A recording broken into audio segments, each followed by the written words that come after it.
Ladies and gentlemen, boys and girls, babies in their diapers, welcome to the Tiberius Show with your host, Tiberius Boy!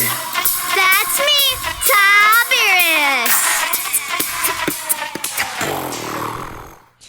Welcome to the Tiberius Show today, and I'm your host, Tiberius Boy! And as always, we're looking at various jobs and how they affect the world around us. Today's is going to be very interesting. We're going to talk to a head crosser off bucket list items. So, do you have any idea what a head crosser off does? Well, neither do I. Let's find out. Let me introduce our next guest, the one, the only, the amazing Roger Williams! Thanks for having me, Tiberius. No problem, and thank you for being on the show. Okay, so your list is a head crosser off bucket list items. For some others that have no idea what that means, like me, can you explain it? Yeah, so basically what I do is I'm in the thought leader industry, which means that at some point in my life, I decided that I knew some stuff that I wanted to share with other people. And it happens to be basically about bucket lists and how to have a bucket list, how to create a bucket list, and how to manage it and cross things off of it. So that's basically what I do. I do that through trying to influence people to have a bucket list. And I have a podcast. I've written a book. I go on other shows like yours to try to get people to see the value in that and how it can change their lives. So that's basically what I do. So this is like a dream list. Like, when should people make their bucket list? So it's a little bit more the dream list, because for me, a bucket list is something that's actionable. You can actually do it, or should do it. If you're creating a bucket list, you're putting yourself in a position to want to do those items. So 95% of the people in the United States would say they have a bucket list, but only 40% of the people actually have one written down and are crossing items off of it. So what I'm trying to do is get those 55% of people to actually engage with that list. Mm-hmm. So why is it called a bucket list?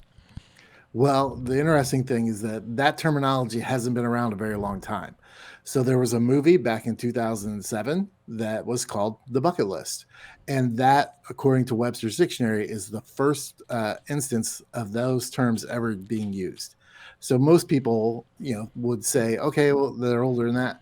Yeah, I thought about things that I wanted to do before I died, but really it didn't have that term until 2007.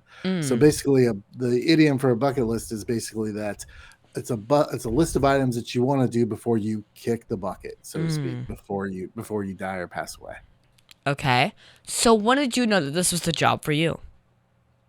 Wow. So in 2020, I was going to celebrate my 50th birthday, and I had all these things off my bucket list in my head that I wanted to do and accomplish. And then we all kind of know what happened in 2020. Life kind of got squirrely and sideways. And so I wasn't able to do most of those things. I got depressed because of that. And at the end of 2020, I had a heart attack. And so, so that was really what kind of pushed me to say, okay, how do you want to be known for in your life? And I had this bucket list in my head. And I'm like, all right, I'm done trying to maintain this in my head. I want to put it on paper and I want to start doing it. And through that, I just got really excited about it, learned some things about it that I don't think a lot of people talk about when they talk about bucket lists. And so I just wanted to go out and share those things with people and get more people to tell their stories about their bucket list and get this kind of lifestyle as a way that people can find joy in their lives. So kind of tell me, how does it work? Do you just talk to people and tell them to do stuff they don't want to do? Or they do want to do?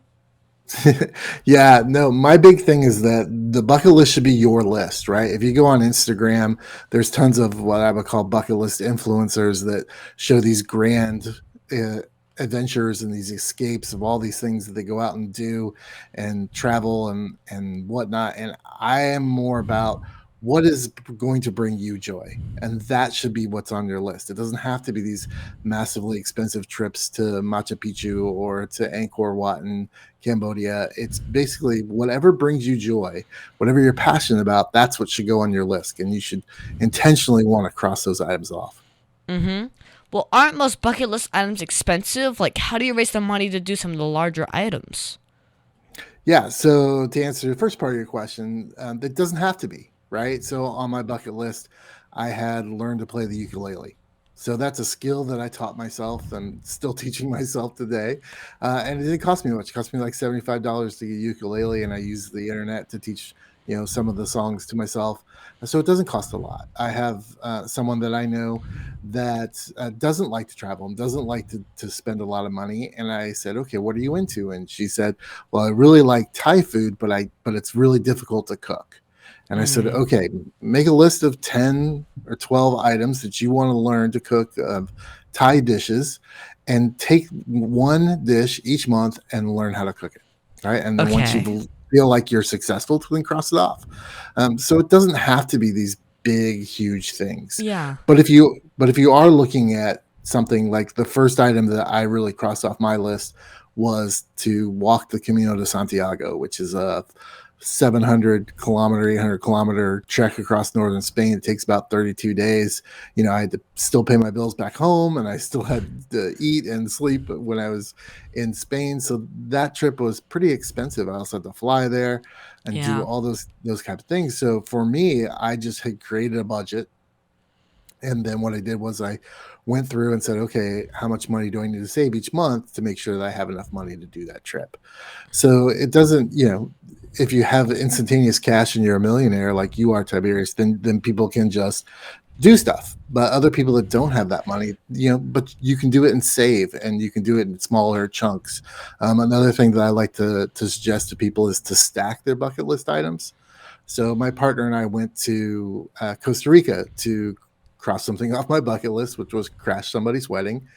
And so while we were there, we did a whole bunch of other things. Some things were on her list, some things were on my list, but we were able to stack those things on top of each other so that it didn't cost us so much. It's not like we were going to Costa Rica every couple of months to cross something off.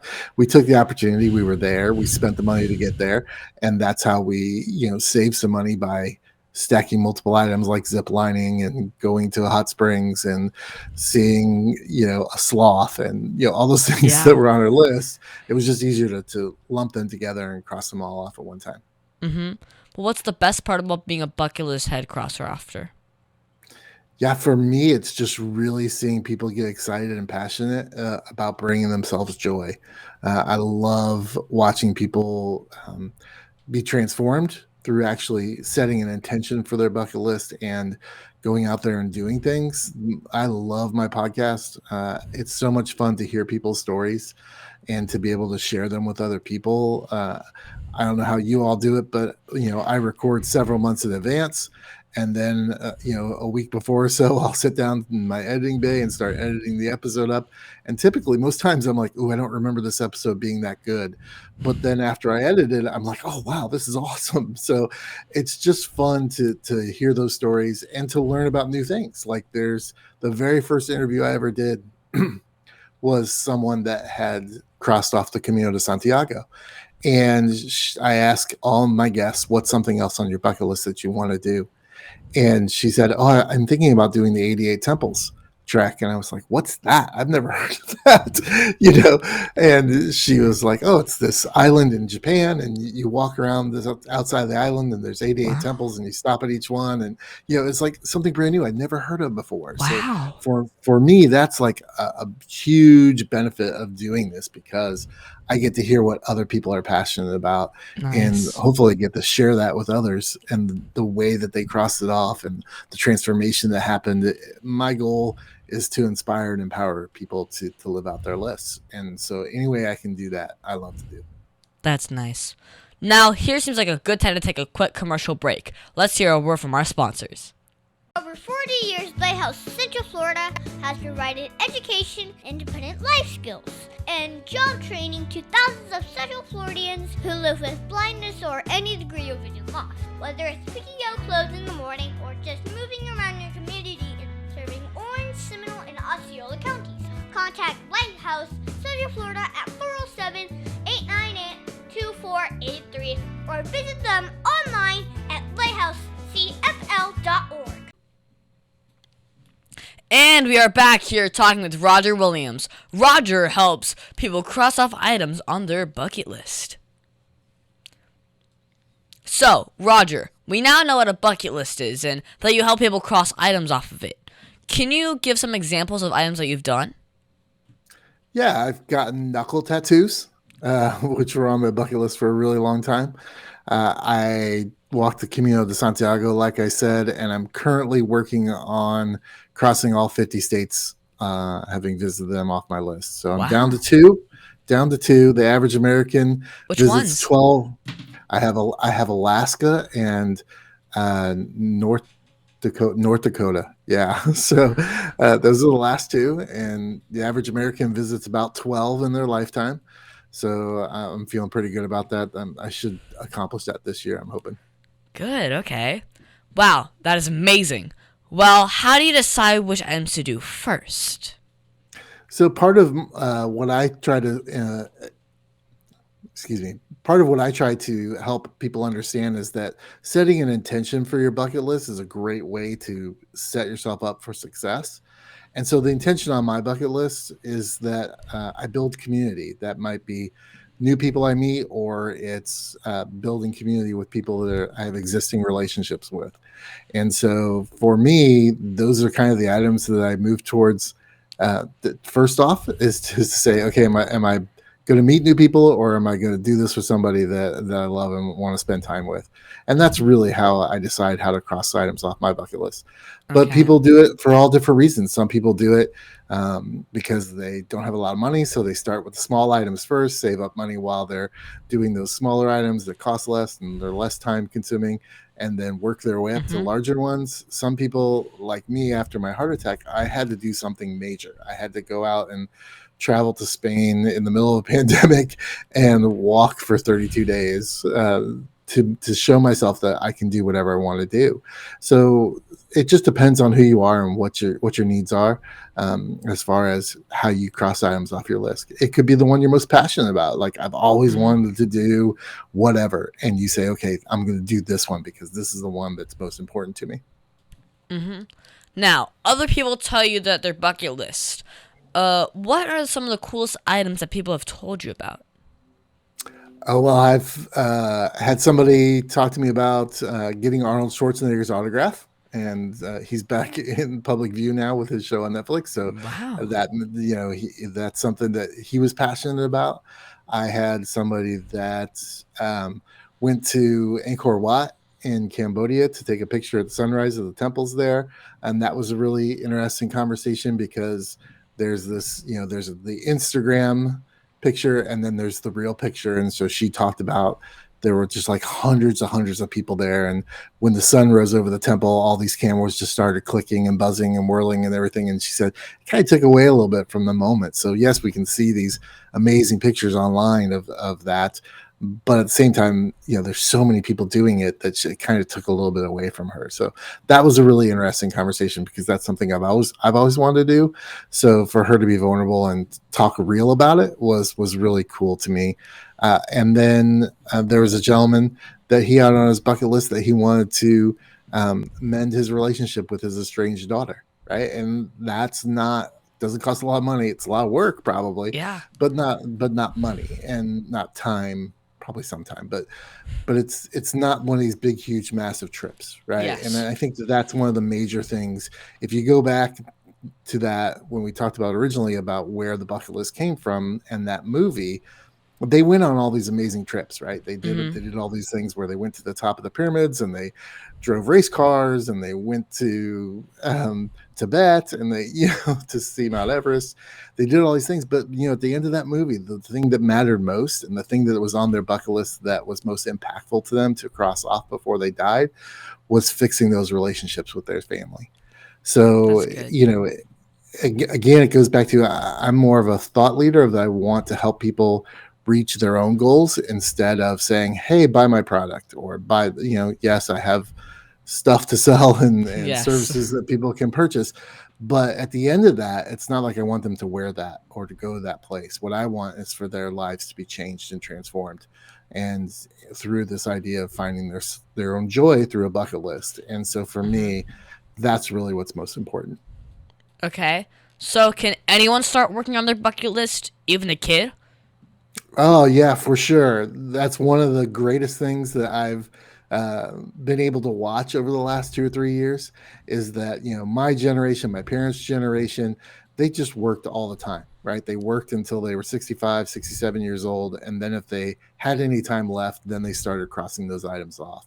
And I've just been blown away by the millennials and Gen Z that they're really embracing this lifestyle early. And they're saying, okay, I want to be known for these things. I want my life to matter the whole time, not just the last 10 years or whatever. And so they're actually putting this into a lifestyle where they can say, okay, I'm going to do these things. I'm not going to wait. And that just brings me a lot of joy because that's what I want for people. I don't want people to wait. So yeah, a young person can start a bucket list at any age for anything they want. And it's, for me, that can change over time as you mature and you grow. You may not want to, see the mascot of some sports team. That may not be your thing as you get to be older, but it's okay. Your list can change. Mm-hmm. So, do you change what's on your list? And if so, how often?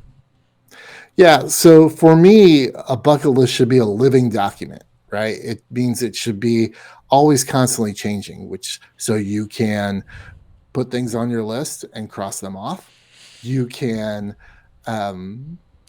take things off your list if you don't want to do them anymore, or you can add new things to it. And that can happen whenever you want. I typically, like every 3 months, I like to just take a hard look at it. It's on my window, it's on my mirror in my bathroom. So every morning I see it, every night I see it before I go to bed. Mm-hmm. But for me, I really take the list down, and rewrite it every about 3 or 4 months. That way I keep it up to date. But sometimes, I'll get an idea, or I'll hear somebody else say something, or I'll see something and I'll be like, or remember something and be like, oh yeah, I want to do that. Yeah. And so I'll just run into the bathroom and put it on, just scribble it on there right when I think about it. And that's one of the major things I would recommend for folks is to really, the first thing you got to do, you got to write it down. Remember the 95 and the 40%. Don't be in that 95, because we all deal with so much stuff all the time, all day long, whether it's school, work, or whatever it is. So to try to keep this extra thing or this side thing, alive in your head, it's competing with so much other stuff that if you just write it down or put it on a document in your computer or on your phone or whatever it is for you, I think most people should at least try to write it down, on a piece of paper with a pen at least once. But that way you get it down. And you can go back to it and you can say, okay, this is where I'm going next on this list. Mm-hmm. Well, does it help to look at that list naked? In the bathroom, of course. Not most of the time. Usually I have a towel, so I'm trying not to, there might be some scary things there for me that I would be like, oh gosh, now I don't want to do those things, or I'm out of shape and can't do this. So, yeah, it's more of just in the bathroom so that I know I see it multiple times. It's not hidden away in a book or hidden away in a notebook or on my phone and I don't see it, but yeah. So why has this project been so much of a passion for you? Yeah, I just really think that it's one of the hardest things that we can do for ourselves is bring ourselves joy, right? So often we tend to rely on other people to do that for us. And it typically doesn't really work out when we depend on other people for that. And so for me, some people think that you're taking items out of the bucket and you're doing them and they're gone, right? But for me, the bucket is where you put those experiences and keep them. And so for me, filling that bucket up with those experiences and my joy, eventually, as I've done this, the joy spills over, right? The bucket gets so full it can't hold anymore. And then I become a better parent. I become a better partner. I become a better husband. I become a better worker. I become a better friend, right? That when I'm full of joy, and my life has direction, meaning, and I have passion, that spills over into all my relationships. And I'm a huge person about community. And so for me, it's not a selfish activity, because really when you do those things for the right reasons and you're full of joy, that just spills over into everybody else. Mm-hmm. Now, you have a podcast about crossing off stuff on your list. Well, can you tell me more about that? Yeah, so I started the podcast before I left on my trip for Spain in 2021. Kind of left it, and then when I got back from the trip, started at full bore. I love storytelling. I love the podcast format, that it's long form storytelling, and I love to hear people's stories and get people's stories told. And so I just figured when I was going through my transformation of accepting this bucket list lifestyle that probably some other people out there doing this too. And I didn't just want to sit there and talk about it. I wanted to hear other people's stories and share those stories with other people.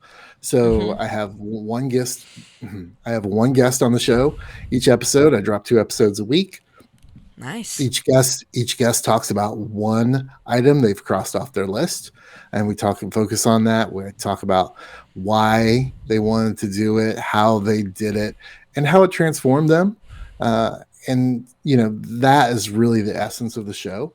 And I think it's really helpful for people, even if you don't want to drive a race car or you don't want to go to Valencia, Spain, right? If those aren't things on your list, even if you listen to the show, you still get a sense of how those people came to that determination that it was something they wanted to do, what the process was like for them to cross that item off, and how it transformed them. And I think those are all things that can empower and inspire other people, even if it's not the same bucket list item that you want to do, that it will give you some resources to say, okay, I can do it too, or I can do this thing that I'm passionate about.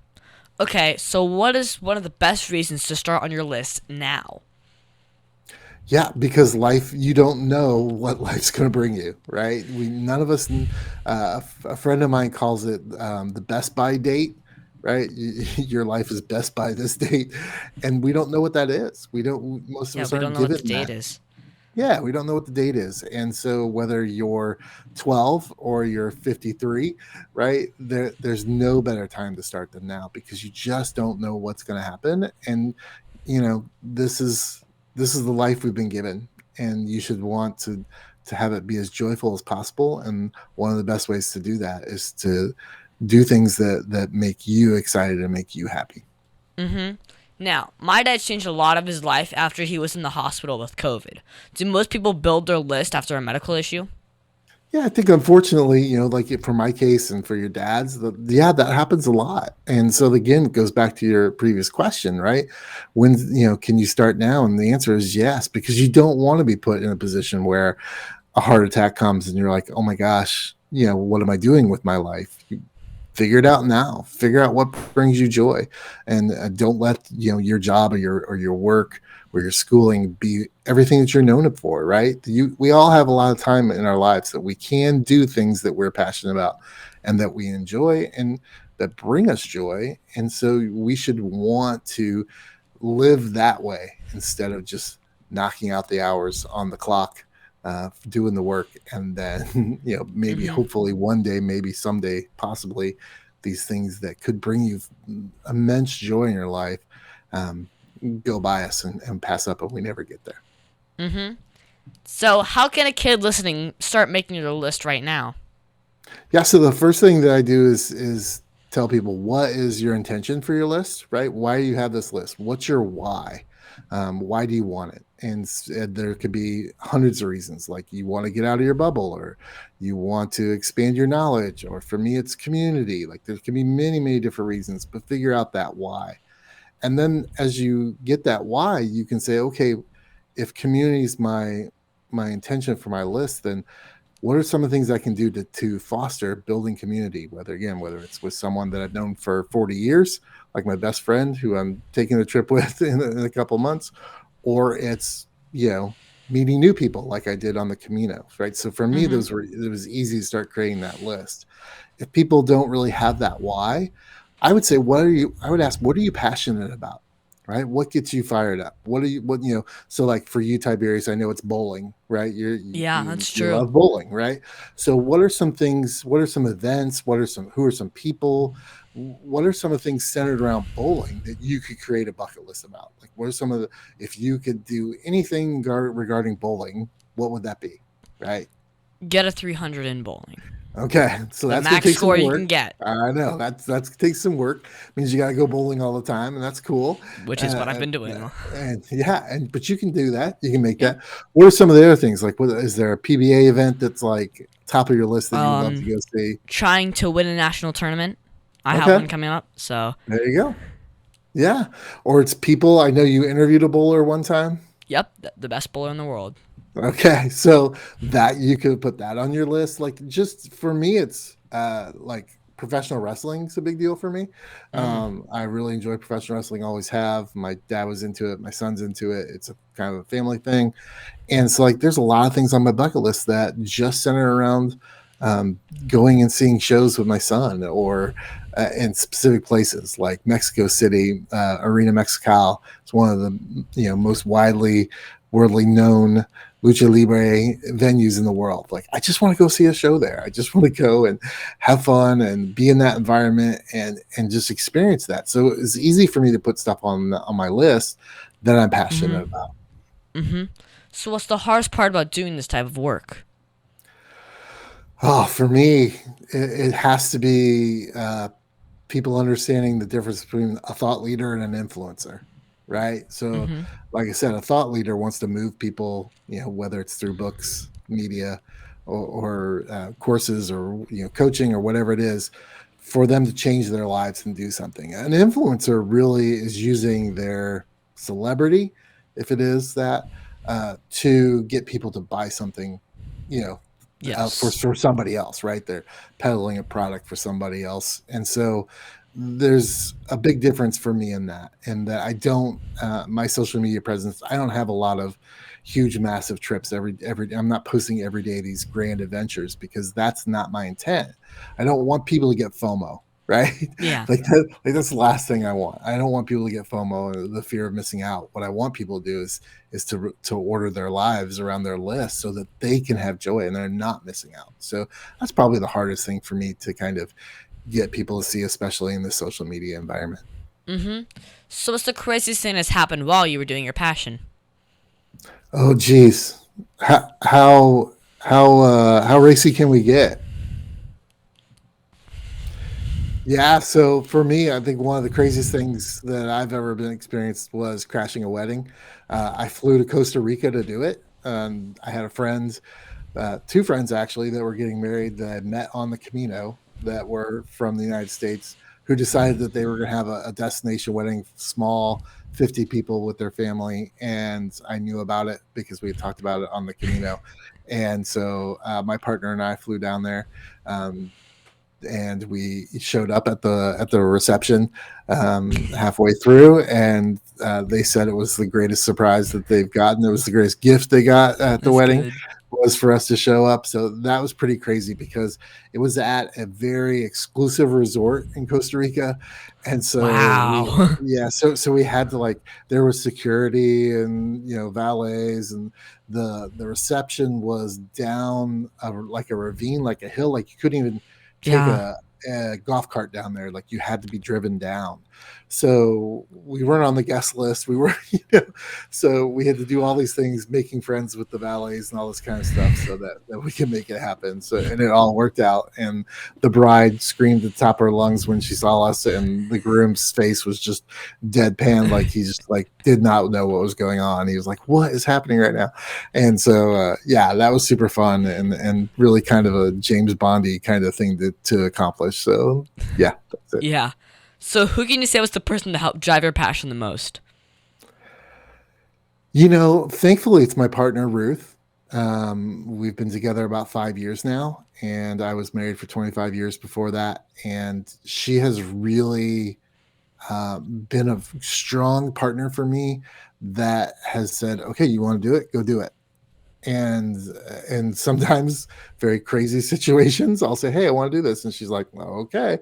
And just having that mindset that she does of support is just absolutely phenomenal to me, that I have somebody that's willing to let me go, let go of the leash, and say, "Okay, go out and do that." So, yeah, she's been the biggest supporter for sure. Mm-hmm.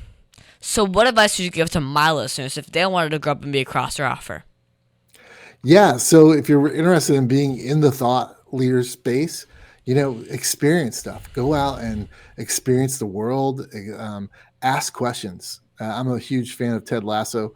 the TV series, and in there there's a quote that he uses from Walt Whitman that says, "Be curious, not judgmental." And I think that if you're looking to get it in a place where you can impact people's lives and inspire them and empower them, that you've got to be authentic about who you are, and that you need to be really, really curious about everything around you.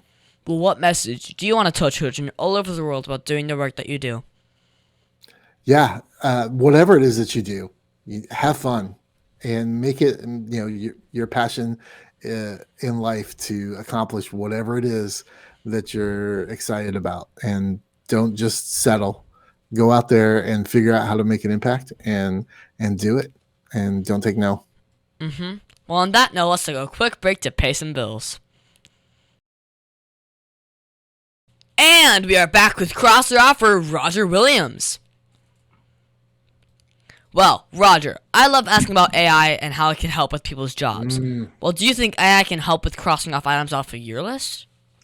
Yeah, I think there's a lot of the ways that AI can help you out in that. You can just straight up ask it questions about, when ChatGPT, like, what are the top bucket list items for this passion that I have? Like, for me, it'd be professional wrestling. What would be good bucket list items for that? And it'll give you a list. I think there's also ways you can use it as far as budgeting items off your list. How much is this going to cost? How much is a plane ticket to Spain? How much is a plane ticket to Costa Rica? How much is our Airbnbs? Those kind of things. So I think there's good ways to use it. For me personally, I use it on my podcast to write the show notes, which is something that used to take me a long time. And now it doesn't take me as long to do that process. And it's probably not a lot of people that, spend a lot of time going through the show notes, but for me, it's a way to cut down on some of the time. There's also other people that I know use AI to actually edit their podcasts. I don't do that, mostly because I enjoy the editing process as part of storytelling. So for me, that's something I wouldn't necessarily do. Maybe one day if I give it over to somebody else and pay them to do it and they use AI, that's fine. But for me, I like telling the story. Got it. So my dad said that you took a gap year. Can you explain what that means? Yeah, so a gap year is traditionally a year that European students take between high school and university to kind of find themselves or figure out what they're interested in. And it's very much a thing that is promoted inside their system to tell students. And even at Harvard, if you get accepted to Harvard in the United States, they send a letter to every incoming freshman, and they have since 1975, that says, if you would like to take a gap year, we will honor your admissions for the following year. So a gap year can be a very, very strategic thing to help you understand, there's so much push. You got to go to college, you got to go to college, you got to go to college. And college is a great thing. But if you don't know really what you're into or want to do, or what you're passionate about, taking a gap year can be good. So for me, it was an adult gap year. I was 51 years old at the time, and I kind of knew who I was and what I wanted. It's just, I was trying to catch up on some things that I hadn't done. So I took a 3-month trip to Costa Rica, Spain, Italy, Israel, and the United Kingdom. So, I hadn't done a lot of that international, at least in Europe, I hadn't done a lot of that international travel. And so for me, that was super important. And so I needed to take some time off to do that. So how did your family feel about you taking the entire year off? Yeah. So my partner was a little skeptical at first because of financial stuff, but I basically rated my retirement fund and said, okay, I'm going to, I would rather spend it now than, later on down the road, have it or leave it to someone else. All my people are going to be fine. I know that. So I could do that. But once I kind of laid out the plan for her, she was like, okay, this sounds like a plan. And then the next biggest person for me was my father. Even at 51 years old, I still was a little concerned about how my dad would feel about it. And he was very conservative person, didn't do a lot of traveling till he was older. And so he just literally said, yeah, you got to do that. You have to honor what you want. Okay. And it'll work out. So what's the biggest mistake you ever made, and how did it change you as a person? Wow.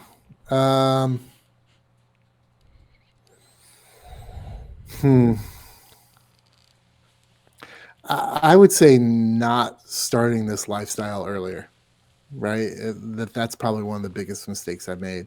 I wish I would have been traveling and bring myself more joy.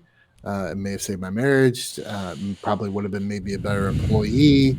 And those are the kind of things that I look back at and go, okay, I wish I had started earlier, even with the podcast, right? You've been doing this for like 5 years, Tiberius. Yeah. You're way ahead of me. Like I just did my 110th episode, so Wow. I have a lot to catch up for with you. You're the pro. You got the 10,000 hours, and so I wish I had started that earlier, and had been on that track sooner. And maybe if I had kind of embraced the bucket lifestyle earlier on, that may have happened. So that's probably the biggest thing is that I just waited. I feel like I waited too long to really start bringing myself joy. Now, can you tell me that one story? Remember, this is a kid show. The one story, well, that you're not supposed to tell me about. Come on, you can tell me.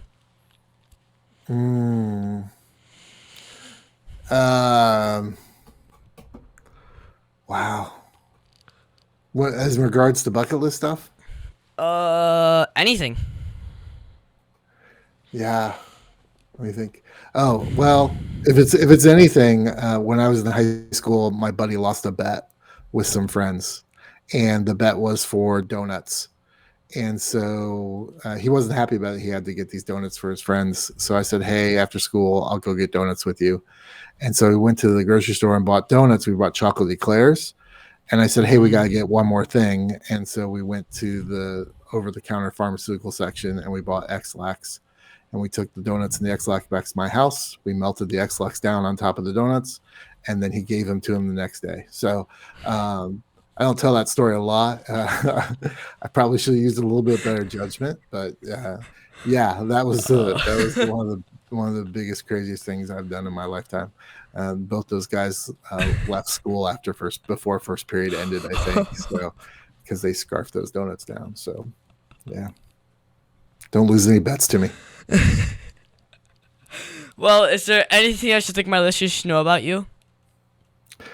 No, just that I hope that they all go out and find what brings them joy and go out and do it, right? And if it doesn't bring you joy, get rid of it. It's not worth it. You need to focus on joy so that you can spread joy. Fill yourself up. It's kind of like the old airplane seatbelt adage, right? Or the masks, right? When the masks fall down out of the ceiling, you got to put yours on first before you can help elderly or young people. And so, if you're not filling yourself up with joy, it's going to be hard to help other people do that too. Well, do you have a Facebook or website for my listeners to follow you? Yeah, well, you can listen to the podcast anywhere you listen to Tiberius, and it's called Crossing It Off, real simple. And if you want to get more information about me or about the show or ways I help people cross things off their bucket list, you can go to crossingitoffpodcast.com. Well, what is that one question that you think I forgot to ask you? Oh, wow. What was my favorite bucket list item? Well, what was it? It was probably I spent a day in London going around visiting Ted Lasso filming locations for the show. Wow. And that was something, so many times, when we, as Americans, when we say we're going overseas, anybody else that's gone overseas always has like a list of 10 things that you have to do. And that's like not me at all. Right. My mom was like, oh, you're going to London. You got to go to the museums and you got to go to, Buckingham Palace. And I'm like, I don't want to do any of those things. What I want to do is find every punk rock, legendary punk rock club I can and go see it. And then I spent a whole day visiting Ted Lasso filming locations. And it was the best day of my 3 months. The smile on my face just hurt afterwards because I was just so excited to be there and so happy to just be connected to it in some way. Good. And that's what really brought me joy. So yeah, that was a really good day for me. Amazing story. Well, thank you so much, Roger, for being my special guest. Can you stick around for Math Corners? Oh, yeah. The Tiberius Show would like to thank one of their dedicated sponsors, Custom Designs Orlando. These guys are on Mills Avenue and do all sorts of stuff, ranging from photo ID badges, engraved signs, custom braille ADA signs, vinyl lettering to trophies and awards. The cool part about Custom Designs is they can ship products all over the United States. You can reach them at 407-898-0373 and tell them that Tiberius sent you.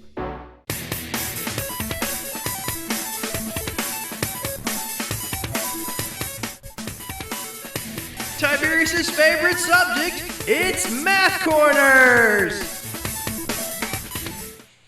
And thank you, Roger, for helping me with Math Corners. This week, we're going to do some more multi-step word problems. My dad is always good at finding new problems for me to solve. Today, we're going to talk about stickers. Okay. Well, Rebecca loves stickers, and she had 18 stickers in her collection. She bought 21 stickers from a store in the mall and got 24 stickers for her birthday. Then Rebecca gave 3 of her stickers to her sister and used 36 to decorate a greeting card. How many stickers does Rebecca have left? Well, first is a real problem because we do know that stickers are fun to collect. So, to solve this, you first have to figure out how much was added and then subtract the ones used. So you start with the 18 she already has, and then the 21 from the store, and then you get 39. And then you add the 24 from her birthday, and then you get 63, then subtract the 3 from the sister, and then you're down to 60, subtract the 36 from the greeting card, and then you get 24. So she only has 24 stickers left. Okay, so Roger, do you ever have to collect stickers when you were a kid? Yeah, I collected what they called wacky packy stickers that came in like a wax pack. You know, they were almost like bubblegum cards, like baseball card size. And they had stickers and they were parodies of pop culture stuff. So like there was a Garbage Pail Kid and there was all these different kinds of weird and gross kind of stuff. So yeah, I remember collecting those. Mm-hmm. Well, my teacher said that I would use math every day. Do you use math in your work? Yeah, I do. A lot of it has to do with, finances, working through, sales, those kind of things, as well as just when I edit the podcast, I definitely use math as far as timing and making sure the cuts are right and making sure I follow under a certain time frame. And then just budgeting my own bucket list items, as far as how much money I have, how much money I don't have, and, making sure that I can accomplish those tasks. Yeah, budgeting is a big math part of my world. Mm-hmm. Well, thank you so much, Roger, for your help with Math Corners.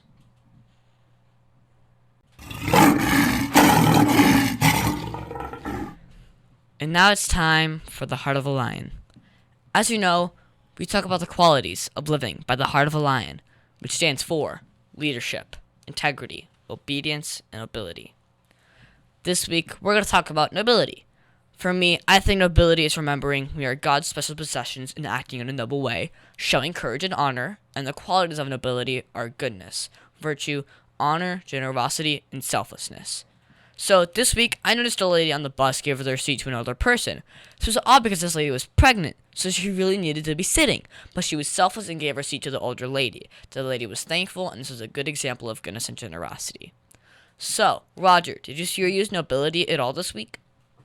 Yeah, I did. I think that generosity and selflessness came into play. I interviewed somebody for a different podcast that's a pretty well-known person, and I asked them if I could give their name to some other people who also run podcasts. So a lot of times in podcasting, we get a good interview and we hold on to it, and we don't want to share that person. And so that's true. For me, it was more of, okay, this person could really make an impact on these other people's show, and instead of holding on to it, I wanted to give it away. Mm-hmm. Well, of all of the Heart of a Lion virtues, which is the one that you see the most? Probably selflessness. And that's the one that I choose. That's the one that I want to see in other people that I meet and become friends with. That they can think outside themselves is huge. Mm-hmm. Well, we should always try and be lion strong in everything we do. And that's our show, folks. I want to thank the one, the only, the amazing Roger Williams. Williams for being on my show. Oh, thank you, Tiberius. This has been a blast. I appreciate it, and keep doing what you're doing. It's awesome. No problem. It's been so much fun talking to you today. I think we learned a lot about making a bucket list and crossing items off of it. Well, do you mind giving your social media and website again? Yeah, so you can find me on my website. It's the best place to go. All the socials are there as well. And you can go to crossingitoffpodcast.com, and you'll find everything about me, my services, and the show there. Sweet. And also, you can find me on Facebook and Instagram at The Tiberius Show. And I would like to thank WWPR 1490 AM, KINT 98, Soul Radio 24/7, Easy Way TV, and all the other stations that air on my show. Please be sure to visit The Tiberius Show on YouTube and hit that subscribe button. Roger, are you subscribed yet? I am. I pressed the button for sure. Oh, and be sure to leave a comment and tell me what you think of my latest episode. Also, be sure to listen to us next week on The Tiberius Show with your host, Tiberius Boy.